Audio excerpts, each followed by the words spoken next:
So I'm just going to do a couple of things very briefly. First, I want to start with a thank you to all the pastors and what I call deacons, because I'm a head of the ELCA, but are also known as associates in ministries, diaconal ministers, and deaconesses. I want to thank you for the work that you do in your congregations, in your hospitals that you serve in your campus ministry settings, on the streets, in schools, in the different ways in which you serve. Because you do a lot of work. A lot of what you do does not get reported. It cannot fit on a parochial report. A lot of what you do does not make it even to a church council report. And some of what you do cannot be articulated to anybody else. I know what it's like to be a parish pastor. It's great work, it's rewarding work, but it's challenging work.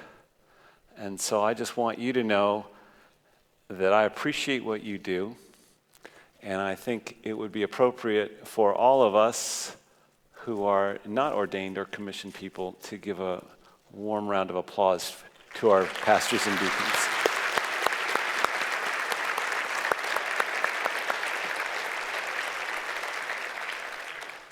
I also want to talk about our future bishops, because this is the next generation of pastors and deacons and bishops. And much to John Nicketh's disappointment, I'm still not even wearing a mitre in this picture. But it is common for us to think about what's happening in our churches and for us to lament. But I continue to maintain that I believe that God is birthing a new church, and we don't know what it will look like. Tonight, we'll have a conversation about theological education and how it fits into the future. And we will have people that are seeking to figure out imaginatively new ways of doing that. As I've said in the past, I go and do a lot of congregational visits and get asked that question, because people are coming and asking, how can we get more people to come to our church so they can serve on committees and give offerings? I was hoping that we would have time for me to allow some table conversations at this moment to say, and for you to discuss, what's wrong with this picture? Some of you know this website. The website is nakedpastor.com, and about once a week, he puts out a different cartoon. And I saw this one recently and contacted the artist and got permission and made a large contribution of $19 for permission to use this. What's wrong with this picture? We don't have time to do it all on tables, but just real quick, shout out, what's wrong with this picture? There's no women in it.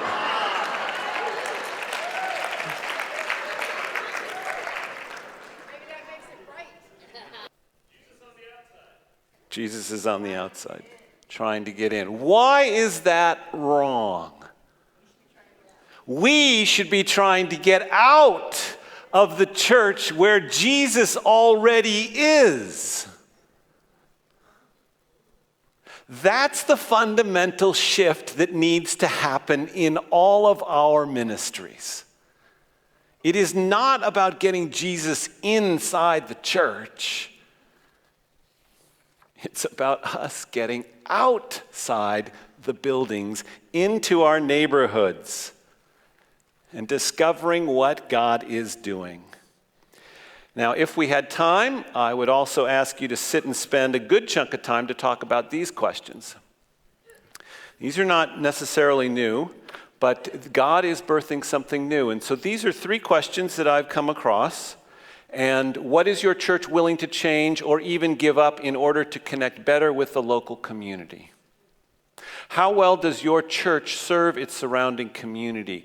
Does it expect anything in return? In other words, is your motivation, well, let's serve the community so that some people will join our stewardship program?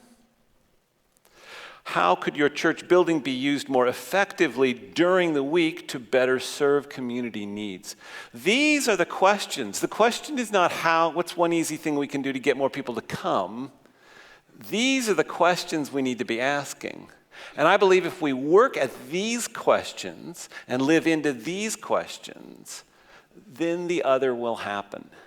It's not quick, it's not easy, it doesn't happen overnight.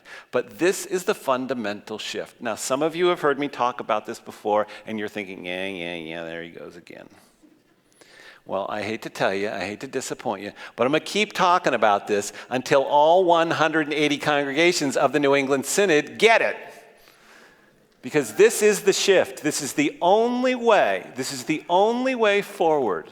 If anybody tells you that they know what the future of the church looks like, they're making it up.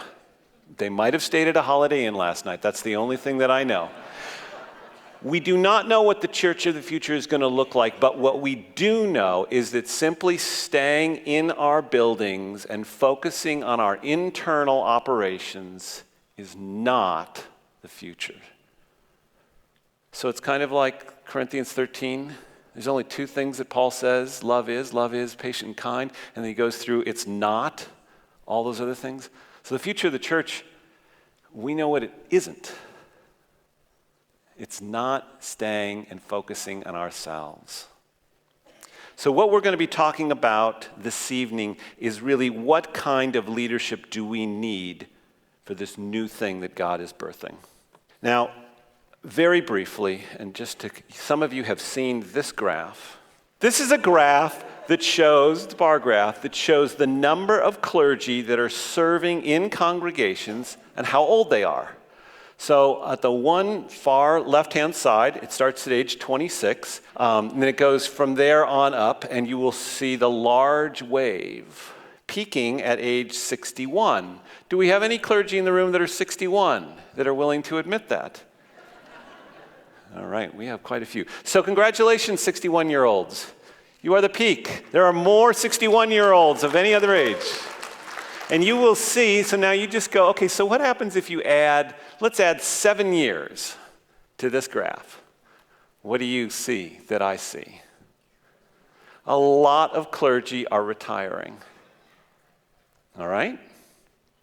We have a lot of clergy in our synod that are retiring this year, and I'm tempted to go and start to name them, but I know if I do it off the top of my head, I'm going to leave somebody off, and then I got to deal with the emails, so I won't. So I got this in the mail, and then I got this the next day.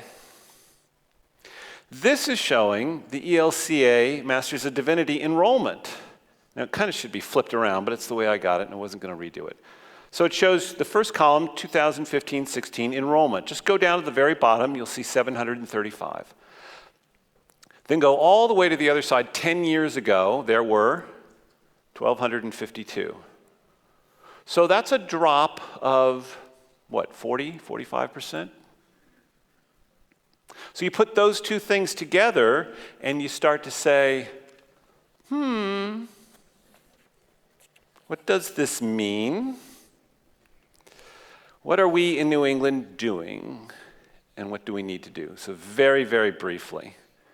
First of all, I talked yesterday, about the work that Mark does, and Sarah does, and Paul does, and Tim do in relationship to finding pastors who want to come to New England. New England is a popular place for people to come. And we get a lot of folks that want to come and to work that process and to interview and to find pastors. We're trying to streamline the call process using the CAT, the Congregational Assessment Tool. Now, some congregations that go into a call process are very efficient. They like to write their profile and move and interview and get it all done within 12 or 14 days. Other congregations genuinely believe by their intellectual and their behavior in biblical time. And so it takes that long. We're trying to streamline it, we're trying to make it efficient, we're trying to make it effective, and yet still accomplish the goal of honoring what God is doing and when the Holy Spirit's calling into that process. We don't necessarily believe that the Holy Spirit needs to work slowly, but we also don't believe that we need to force the Holy Spirit. The third thing is financially supporting our candidates for ministry, which we just had this resolution. We have another fund, it's called the New England Synod Seminary Fund, that already provides funds. And this past year, I was pleased that we were able to give gifts of $5,000 each. And I just want to say, is Nikki Harvell in the room? She's not. I saw her yesterday. Nikki wrote a thank you note.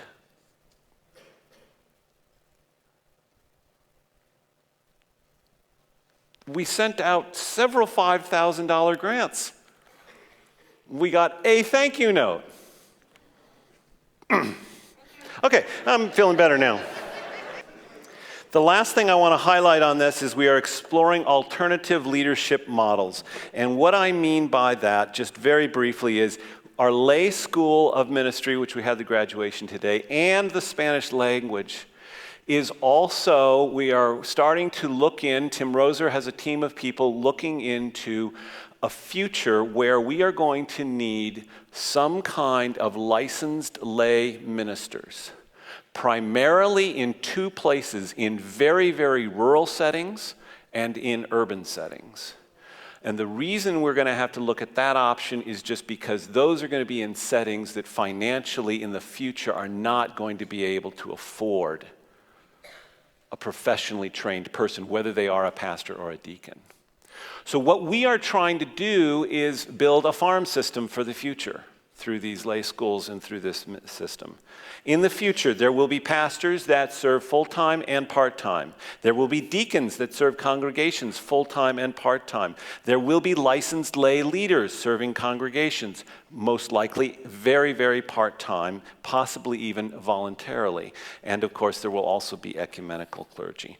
And the last thing I want to highlight very quickly is what we need to do is just a couple of more things.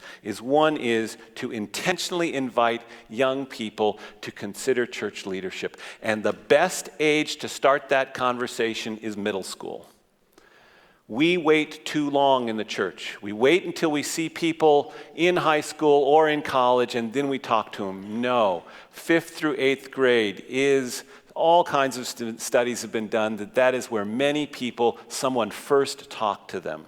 If you have people in your congregation you think have gifts for church leadership, go home and talk to that 5th grader. Now, don't go back to that 5th grader and say, the bishop said you should become a pastor.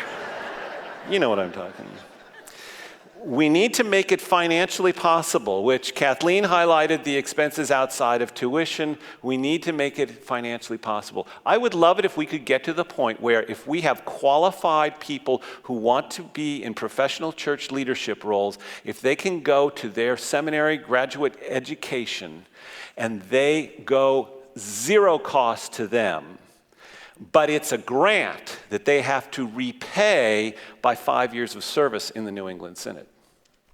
That's how we would structure that. I would love it if we could get to that point. That's my vision for those seminary funds. And the last one is that we need to be open to a new kind of church that's unfolding. So this evening we're going to have more conversation both about the seminary and the role of the future of the church. So I want to welcome you back to that and very quickly turn it over to Mark Winsler at this point to give some announcements because unfortunately, because of the rain, the gardening workshop has been canceled. But there are other opportunities